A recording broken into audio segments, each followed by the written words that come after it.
Hello friends, Steve Stockton here with you. In this video, we're going to be discussing some strange wilderness disappearances you may never have heard of.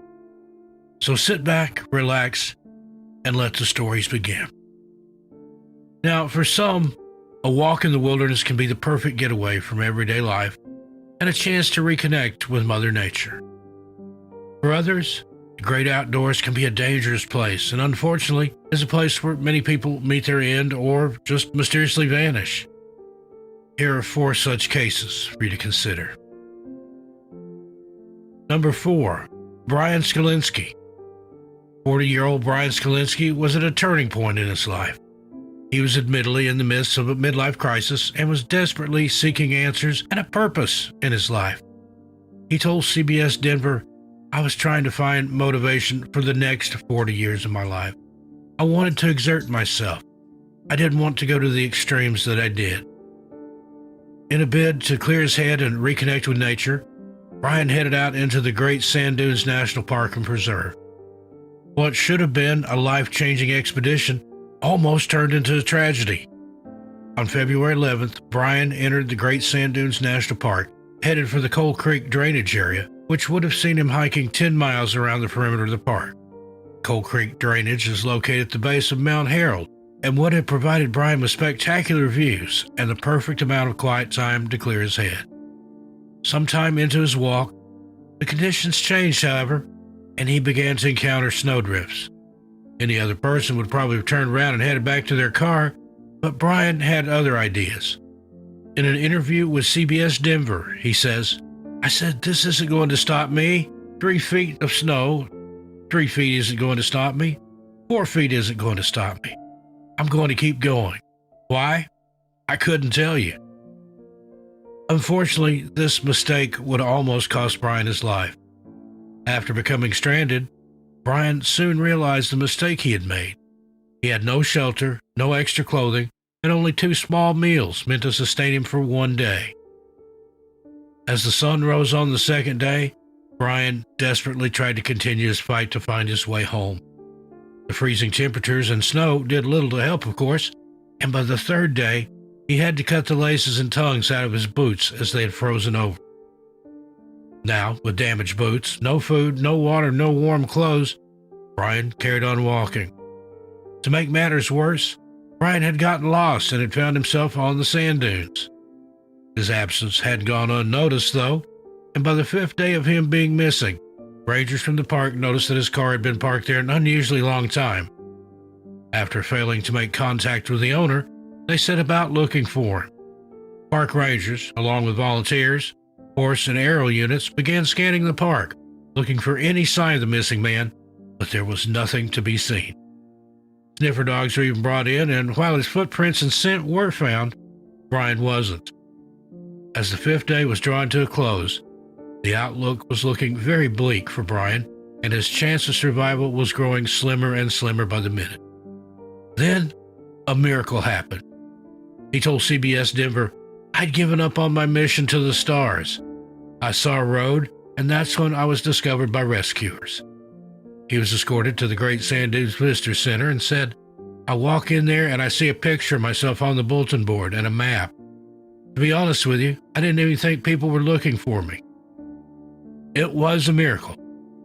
Brian had been found alive and well after surviving for 5 days in below freezing temperatures without food, water, shelter, or adequate clothing. His extremities had suffered from frostbite, but he refused to accept medical treatment. Instead, all he asked of his rescuers was to help him get back home to New York. Brian's story doesn't end there, though. This wouldn't be the last time he would disappear into the wilderness. In early May 2017, Brian Scholinski would hit the headlines once again when he disappeared from the Great Sand Dunes National Park and Preserve. According to reports, Brian went missing, and again, park rangers discovered his car in a picnic area and tried to track him down. When they failed to do so, they got together a search and rescue team. But this time, the outcome wasn't so bright. Unfortunately, bad weather prevented the search teams from conducting a thorough search, and on June 28, 2017, Brian's body was discovered, covered with deep snow. Number 3, Randyasco. On November 19, 2015, park rangers at the Mammoth Cave National Park in Kentucky noticed that a car had been sitting in the car park for around 2 weeks. This immediately set off warning bells, and after doing some digging for information, they discovered that the car belonged to 40-year-old Randyasco. As the car had been there for quite some time, the park rangers set about searching for Randy right away. But when he couldn't be found in or near the parking area, they opened an investigation and widened their search. Park rangers and investigators contacted Randy's family to see if they had spoken to him, but chillingly, they had been out of contact for a few months. According to his sister Sherry, up until May 2015, everything was normal. On a regular basis, he was doing his normal things, hunting, fishing, and kept in contact with our brother who lived close to his Bowling Green apartment.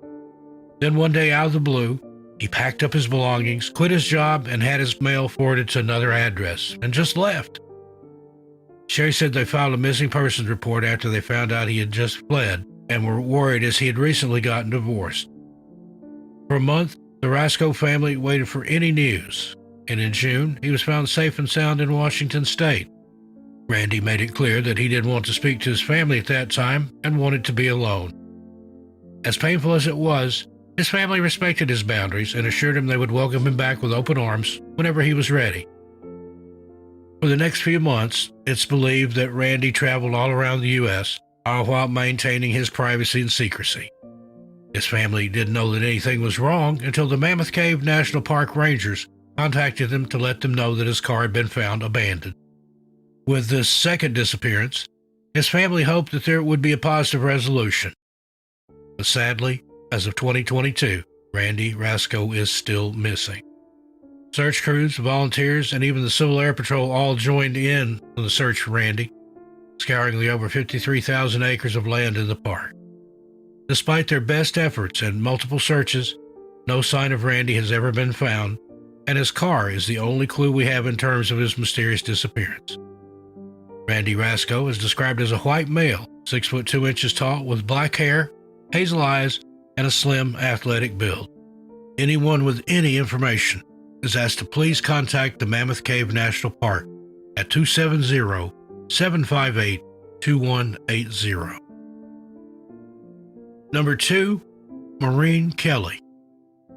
19-year-old Maureen Kelly embarked on what she thought would be a spiritual adventure of a lifetime. However, this adventure quickly turned sour, and she's been missing ever since.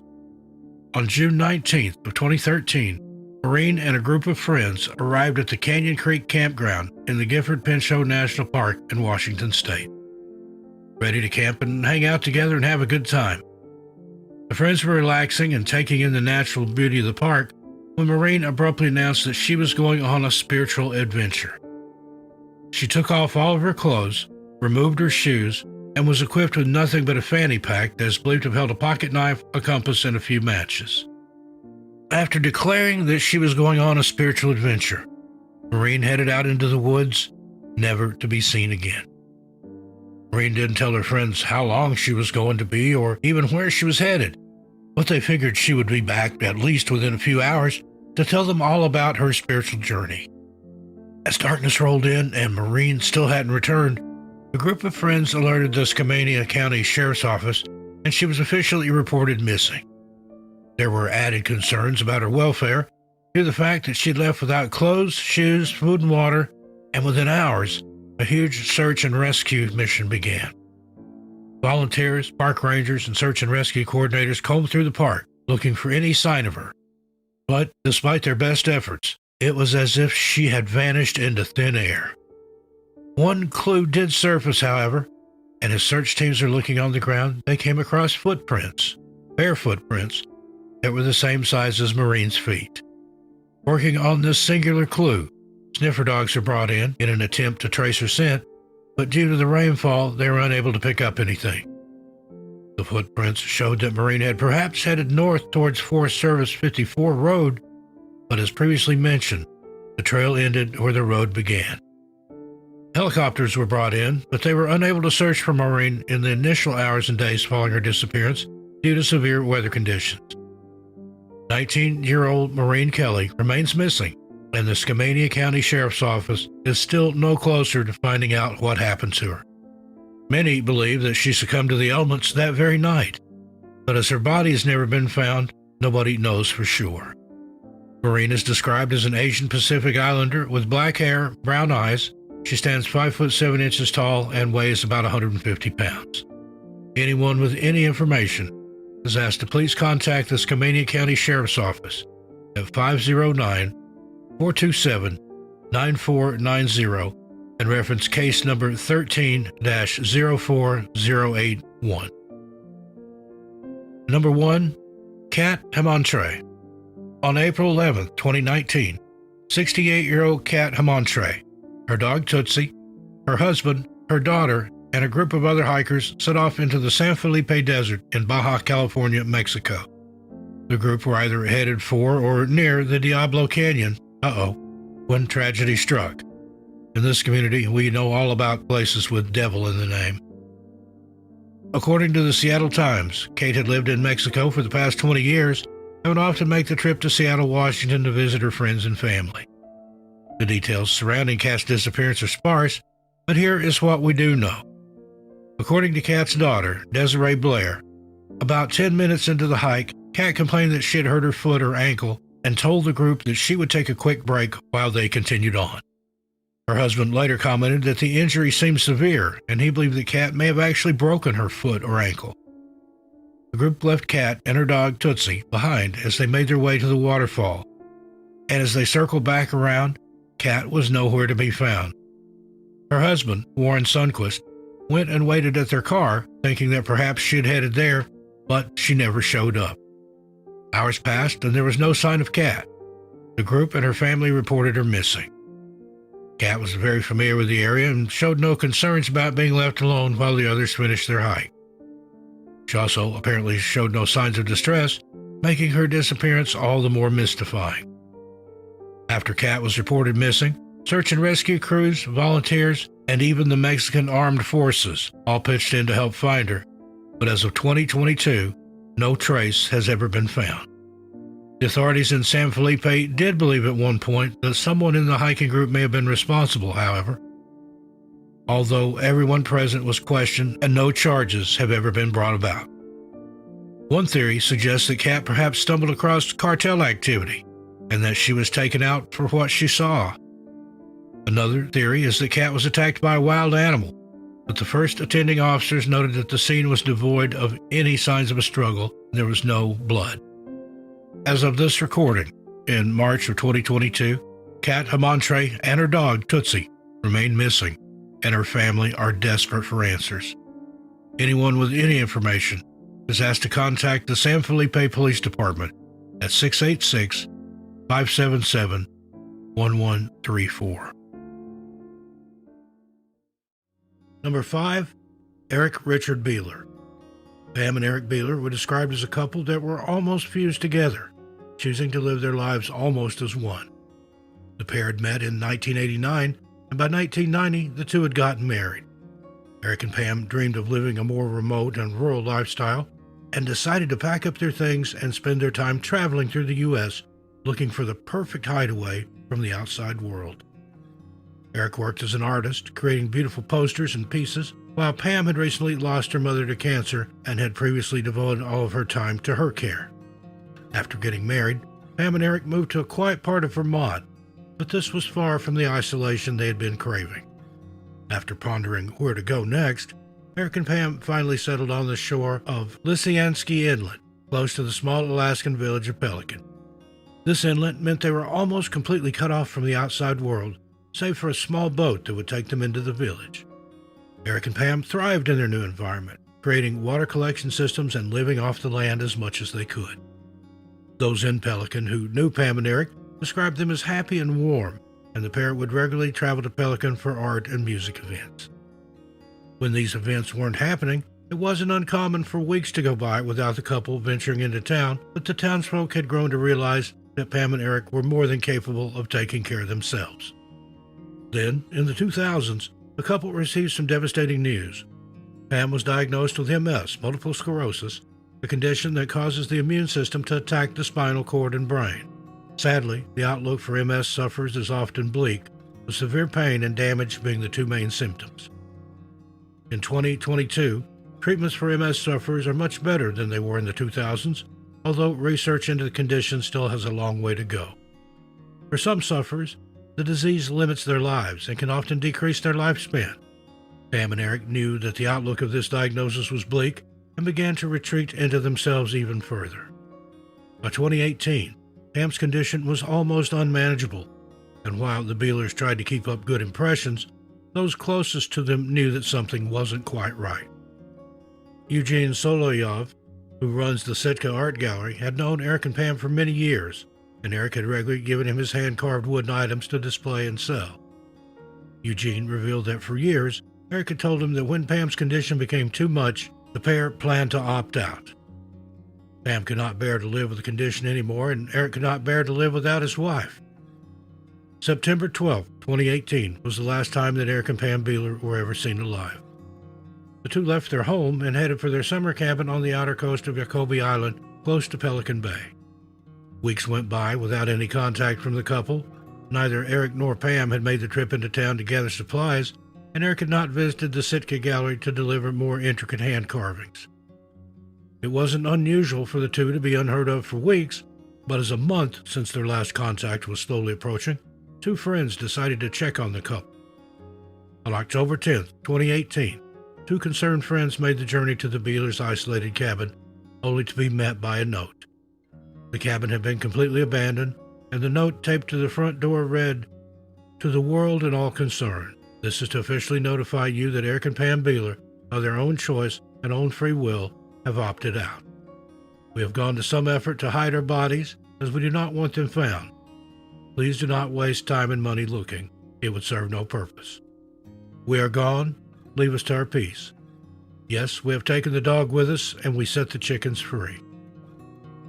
Their belongings had been neatly boxed up, and there were a series of letters addressed to various friends and family members. Eric and Pam had also left behind handwritten wills, asking those who had discovered the abandoned cabin to donate Eric's art to the gallery. They also requested that the proceeds from the sale of their property and anything inside should be donated to the Sitka Conservation Society. Friends and family members were devastated by the news, understandably, and the Alaskan state troopers opened an investigation. In the few months before their disappearance, Eric and Pam had spoken to a financial advisor about their wills, and the advisor told the troopers that there was no indication of what was to come. Eugene, the owner of the gallery, had attempted to talk to Eric multiple times, and some articles mentioned that Eric and Pam's family members were possibly aware of Eric's plans. Jonathan Taylor, an Alaskan State Trooper spokesperson, told KTOO, "I did not locate any sign of Pamela or Eric from the air or on the ground. We have not found any evidence or indication as to where they might be. And given the very clear nature of the notes that were left behind, it seems apparent that we might not actually be able to help them." The search for Pam and Eric Beeler was officially suspended, and the couple was declared deceased in absentia a year later in June 2019. Those who knew and loved the Beelers still have many questions that linger, and likely their bodies will never be found.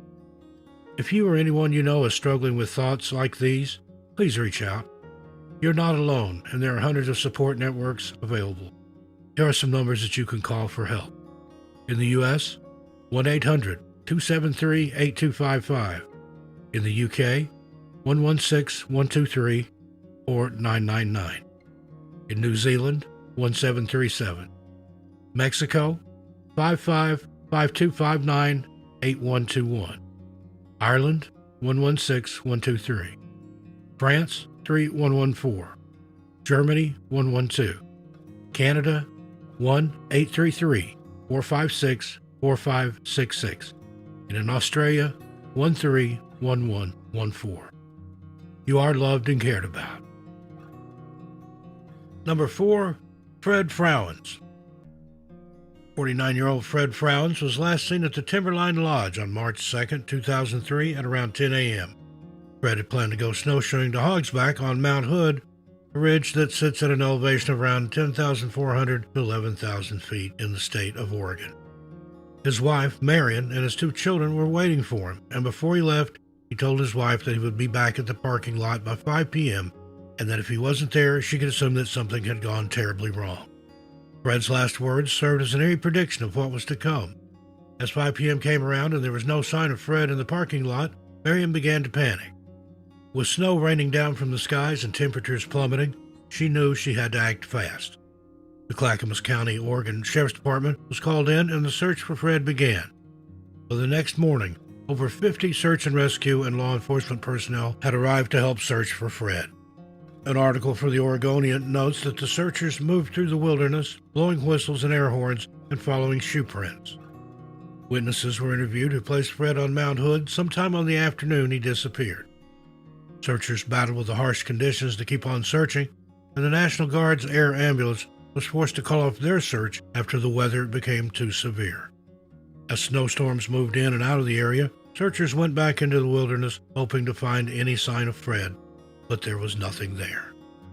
By March 27, 2003, the Clackamas County Sheriff's Office had officially called off the search, telling the Associated Press, "We have determined that the likelihood of his survivability is down to nothing, and for us to send those people out in these conditions would only put them in harm's way. The snow is coming down at approximately 4 inches an hour, the avalanche danger is extreme, there are whiteout conditions at about 5,000 feet, and my resource groups are exhausted." Fred's family were understandably devastated when the search was called off and would tell investigators that while Fred was an experienced mountaineer, he had little to no winter experience. Also, on the day that Fred disappeared, he had declined to take his phone or an MLU, which is a mountain locator unit, which transmits a signal should the hiker become lost.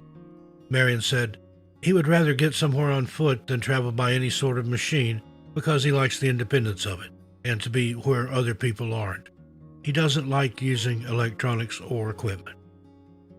Authorities believe that if Fred had been carrying an MLU or PLB, he would have likely been found within hours of him going missing.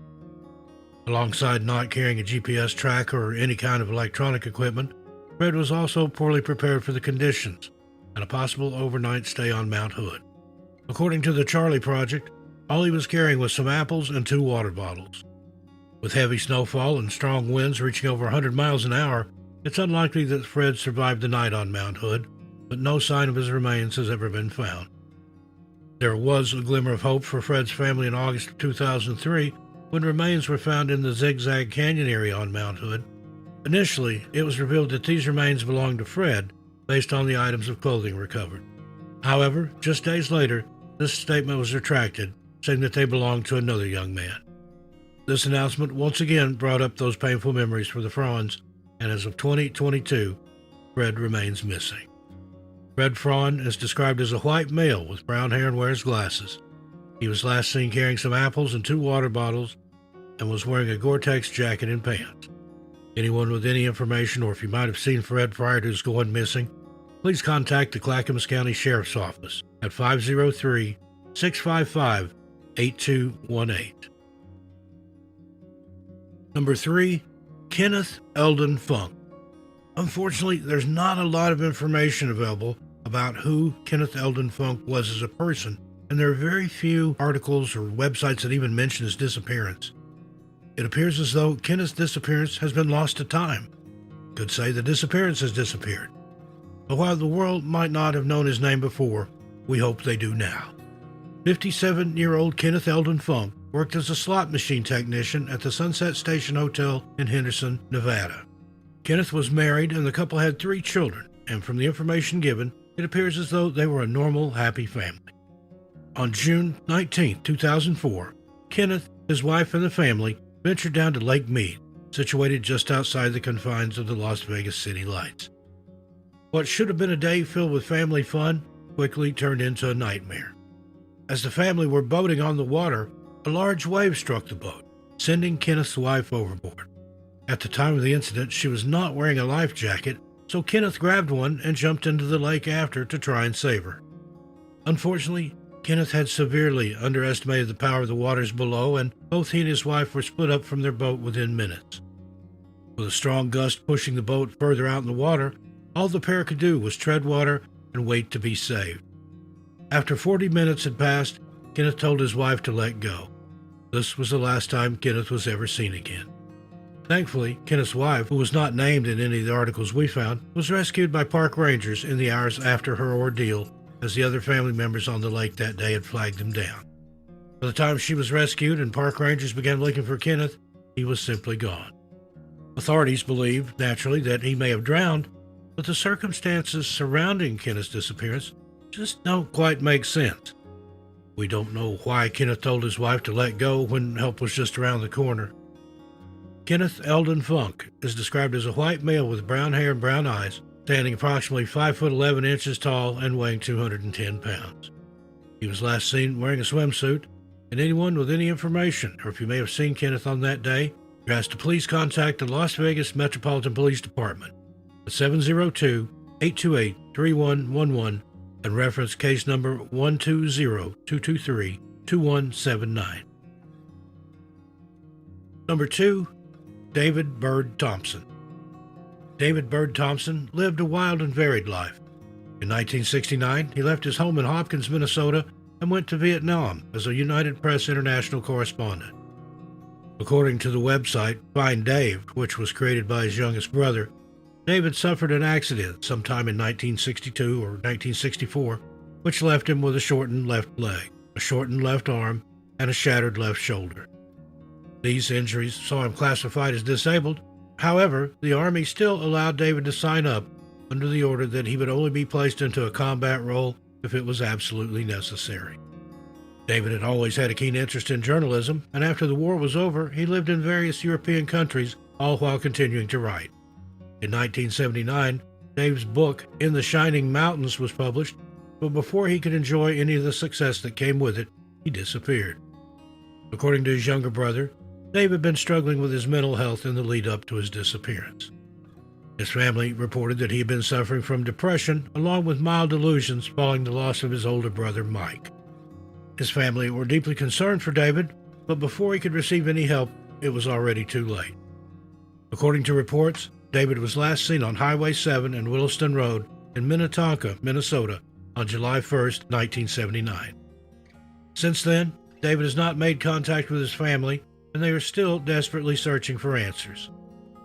In his blog, Dave's younger brother Peter details how it wasn't unusual for him to go off camping for a while, but when months had passed without any contact, they knew something was horribly wrong.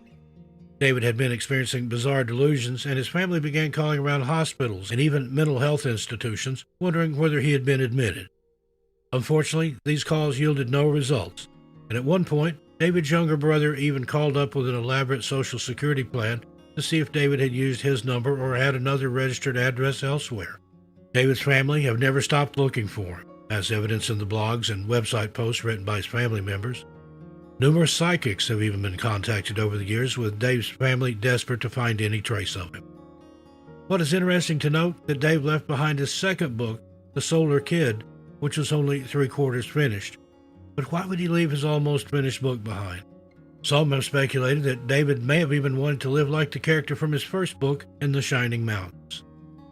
The Charlie Project summarized the book as being about a man who seeks to live like an old-fashioned mountain man, but finds his dream intruded upon by modern society. So, did David want to live off the grid and away from the struggles and pressures of modern life? Or did something happen to him while he was hitchhiking? We still don't know where David was headed when he was hitchhiking, and over the years there have been precious few viable leads to follow. At one point, David's younger brother Peter began conducting his own investigation, which is chronicled in his blog posts. His family also began to look at John Does in the area and all across the U.S., but so far, no leads have ever come of this. In the final part of his blog, Peter wrote, "In June 2014, I started this website. I'm putting everything I know about Dave's disappearance on it. I hope soon to have a crowdfunding sourcing site to increase the amount of the reward money. The reward would go to the first person to find Dave Thompson. I'm not seeking justice anymore, just closure." David Bird Johnson is described as a white male with brown hair and blue eyes, standing approximately 5 foot 9 inches tall, and weighed between 175 and 185 pounds when he went missing. David may go by the names Bird or even Chris, and has the following injuries: a scar on his right elbow, a fractured right arm, his left leg is 3/8 of an inch shorter than the right, and his left arm is shorter than his right due to his shattered left shoulder. David also suffers from scoliosis and was battling depression and was having delusions at the time of his disappearance. Anyone with any information at all, no matter how insignificant it may seem, is asked to please contact the Minnetonka Police Department at 952-939-8500 and reference case number 920000446. And finally, number 1, William Thomas Yukaya Duncan. William Thomas Yukaya Duncan was last seen near Dry Creek, past the Mount Hagen Wildlife Management Area off Mill Creek Road in Anaconda, Montana, on May 27, 2012. Dry Creek is mostly known for its fishing access to the Clark Fork River, and it provides a peaceful escape from the outside world. In the years before his disappearance, William, who goes by Will, had moved to 7th Street in Billings, Montana from Anaconda. His friends and family described him as a keen and experienced outdoorsman who knew how to survive in the wilderness and was always looking for his next big adventure. But when he failed to make contact with his family following his outing in May of 2012, they knew something was wrong. His family recalled to the Billings Gazette how it wasn't unusual for Will to go into the mountains for sometimes months at a time, but this time, in May, he did not call or leave a message to let them know where he was going. A search of his home didn't produce any notes or clues, and when his family tried to call him, they were taken straight to his voicemail, meaning his phone had either been turned off or had run out of battery power. As weeks passed by and there was no word from Will, his family decided to contact the Anaconda Deer Lodge County Law Enforcement Agency to report him officially missing on June 19, 2012. Law enforcement officials, along with personnel from the Pentler Search and Rescue, performed a ground search of Dry Creek, but no clues were found.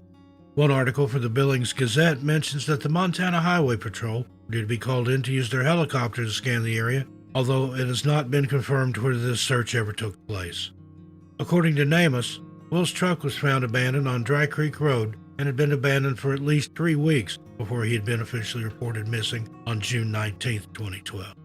William Thomas Yukaya Duncan is described as a white male with brown hair and blue eyes, stands 5 foot 6 inches tall, and weighs 165 pounds. He may also go by the names William Yukaya Duncan or William W. Duncan. Anyone with any information at all is asked to please contact the Anaconda Deer Lodge County Police Department at 406-563-5241 and reference case number 212-CR0003587. Well, friends, there you have it. What do you make of these strange disappearances?